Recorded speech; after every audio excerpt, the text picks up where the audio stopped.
In the previous two videos of this series, I showed you how to create this layout here using the Studio application and saving the template for future use. In this video today, I'm going to show you how to make this particular layout, which is called a step and repeat layout, and how to bulk drag and drop images into these frames all at once. Now, the first thing that I'm going to do, so you can see here my layout that I created and my assets. First thing that I'm going to do is delete this and start from scratch.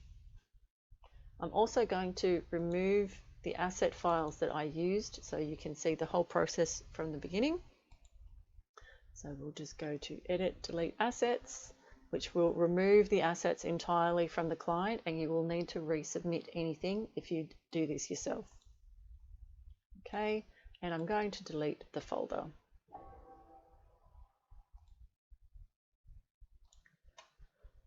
All of the files that I use in today's session will be available for download. If you have a look on the YouTube description, you'll see that there is a zip file that you can download, and that will contain all of the actual images here that I use for this particular layout. Okay, let's get going. First step is to import those asset files that I want to use and locate. In this instance, I'm going to do a wedding proof sheet, and I have about 16 images here that I'm going to add to Studio. So I'm going to select all of my images, right click, Submit Asset Serendipity Client, and that will automatically send all of my files to be processed as assets. When they're ready, they will appear in my Studio preview panel here, like previously. As there's about 16 images to come through, it may take a bit, so we'll just wait for that to finish.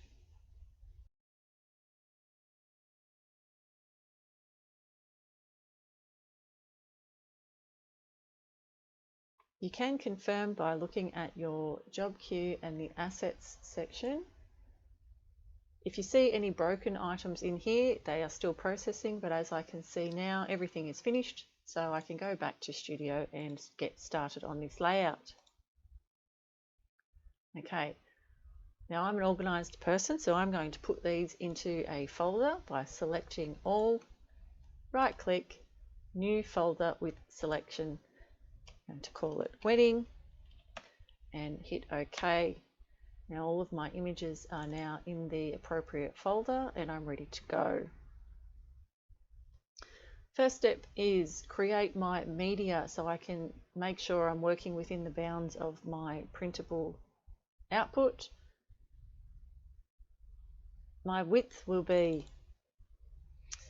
42 centimeters and my height for this one will be 55.5 centimeters, so roughly 16.5 inches by 29 inches.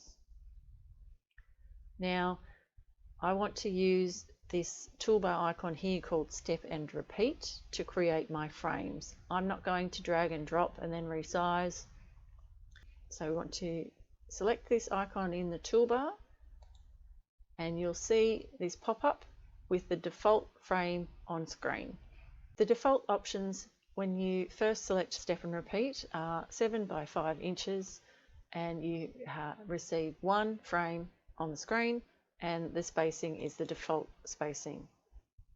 I would like to adjust this frame to be what I need for my layout, so I'm going to adjust the frame width to 10 centimeters by 13 centimeters. And at the moment, I'm just going to leave it with 1 because I want to adjust the properties for this before I do my step and repeat. So just say OK for now. And then I want to go to my box properties, which is accessed with the eye icon here. Now mine is in the fixed location. Yours may be a floating box somewhere on your screen. With the frame selected, you want to go to the Content tab and change the scaling to fill.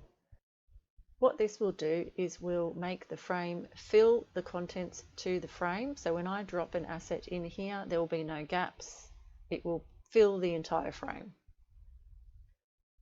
Next, I want to pin this so I don't accidentally move it. And now I can continue doing my step and repeat layout. So I want to make sure this box is, or this frame is selected, and go to the step and repeat icon again and click it. In the pop-up, you will see now that the frame width and height are not editable, and that is because I am going to repeat this existing frame, so it's going to take the dimensions of this frame rather than what is in here. Now I would like to have 4 across and 4 down, so a total of 16 frames, and I would like them to be spaced by 5 millimeters. And say OK. Now you can see I have 16 frames with the exact same dimensions, and they are all set to fill. At this point I can save this template, so I can save new template, give it a name, wedding proofs, and OK. So if I need to then reload this template, it's all there ready to go.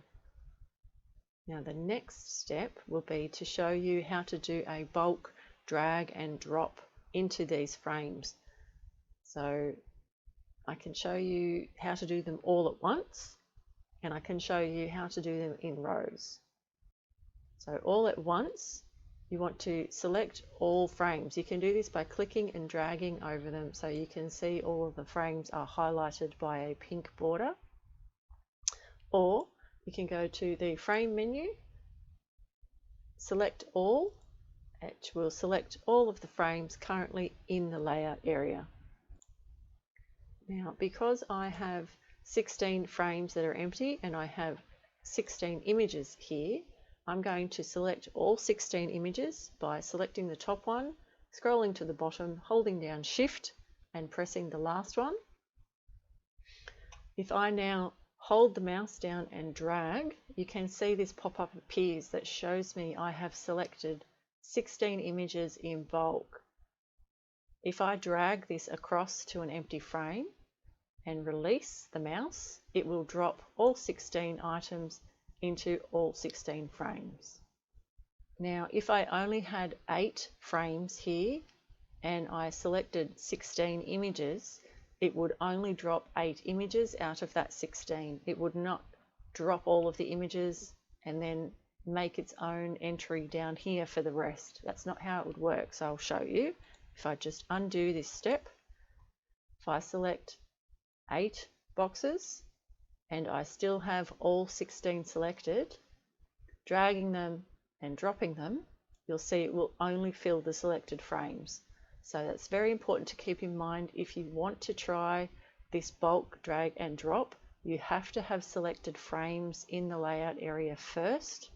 Otherwise, no frames will be filled except the one that you hover over. So as an example, I've got 0 frames selected here and I've selected 16 images. If I now drag and drop into one of these frames, only one image will drop because it doesn't know that I want to put the images into all of these frames. It will go for the first selected item and drop it into the frame. You will then have to go and manually drag and drop each frame to be filled. So the easiest way, select the frames you want to drop into and then select the assets that you want to use, and you can see I've got 8 coming up here on the screen and I've got 8 selected, so I know all of my items are going to be placed into a frame. Once you're happy with any layout you have, you can then send it to print by selecting the print icon here. I'm sending it to a file, not to a printer. You can send it to a printer. Type in my job name, so wedding proofs, submit. That will send this job for processing, and I can see in my job queue here it's being processed. Once that's finished, we can have a look at the preview or the output file.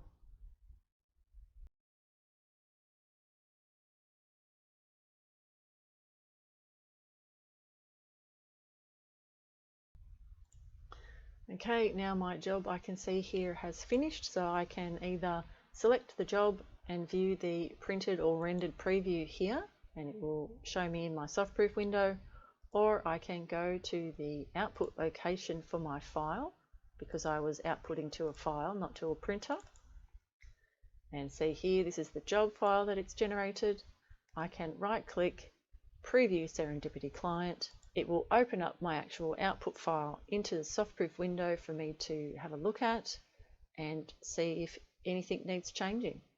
Now, if I had another set of images that I wanted to submit and send to print, I can just go back to Studio and I can use this button here, which is called Revert Template.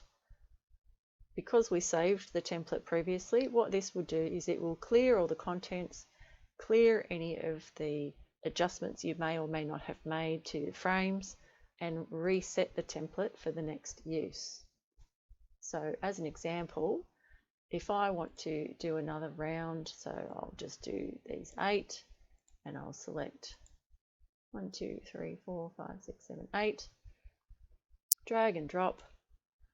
And if I wanted to adjust, say this one here, I can double click on it, move so I can find an edge of the image to edit, resize, and double click.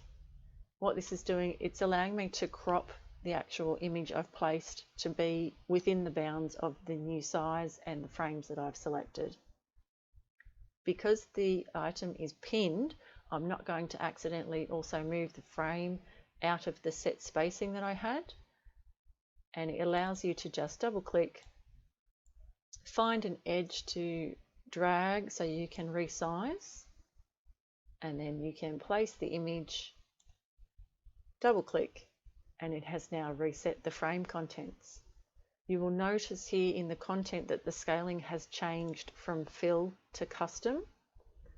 Because I have changed how this one appears, if I reset my template, it's going to remove that, so it goes back to the default settings. So if I now reset this, select the 8 frames again, and make sure I've still got my 8 selected here. If I now drag and drop, you'll see the frames are reset to their original scaling.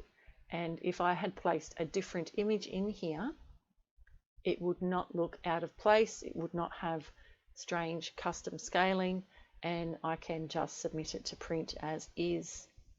Now, it is possible to do a mixed type of step and repeat, so you don't have to have the same size frames to be repeated across. So what I'll just show you quickly is how to do a mixed size frame step and repeat.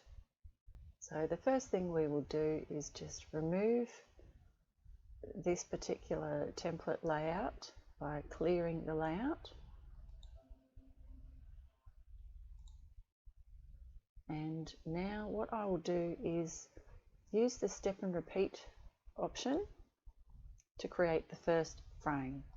So I'll put in my 10 centimeters by 13 centimeters and say OK. I'll deselect. I will create another step and repeat, but I will change this so it's 13 centimeters by 10 centimeters. And OK. I want to position slightly like this. Doesn't matter, you can do whatever you like. Now, when you want to step and repeat these 2 particular frames, you need to select all, so you can highlight them, or you can go frame, select all, which will select all of the available frames in the layout area. Now you will click on the step and repeat icon, and it will copy both frames in however many repeats you would like to do. Okay, now just keep in mind, if you now drag and drop, it will enter in the content to whichever scaling you have. So all of these images here you can see are portrait images. if I put these portrait images into something that's in a landscape orientation, it may or may not look correct, so I will have to edit the way that the image appears in this one. However, if I had a mix of landscape and portrait orientation images, I could easily just select the portrait images, select the portrait images in my assets that I'd like to drop in, and then if I had some landscape images, which I will just throw a few in. These are just some of my landscape images. Submit those as assets and they will appear in my studio application at the top level. So if you're in a folder, you need to go out of the folder. So I can see here I have 4 images in landscape orientation. I can now select the landscape frames, select my images and drop them in. Now because I haven't adjusted the scaling, they're all set to the default, which is to fit, so I could then change my scaling to whichever I liked and continue on. Continuing in this video series, I will show you how to create a grouped frame template where you can create the various frame sizes, group them together so when you drop content in, it is all the same content. And then I will also show you how to use a template created in Studio but not using Studio to submit the job, where it's actually attached to the job ticket and you don't have to use or even open up the Studio application.